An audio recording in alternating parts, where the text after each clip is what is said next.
Hey, Dr. Pratt. Hey, Ashley. So, you coach people from, basically adolescence to the whole time. All the way, All the way. totally. How do you make the transition from like 14 to 18? Those are two big different ages. Well, the transition is a gradual one. They have 4 years there, right? Just being playful. But yeah, no, it's like this gradual process like any other transition.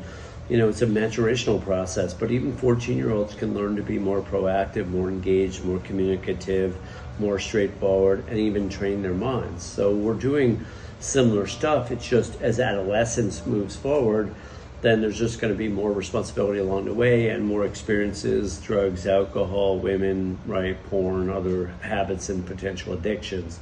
So we're just systematically addressing whatever we need to do at each stage of their development.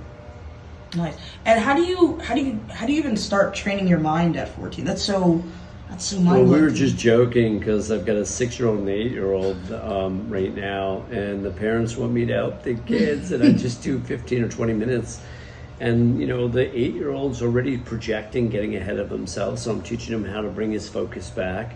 And the 6-year-old, it's a little more difficult. It's a little young, but I'm going to try to teach him to meditate. It's the second session this Saturday. So I'm kind of looking forward to seeing what's possible here.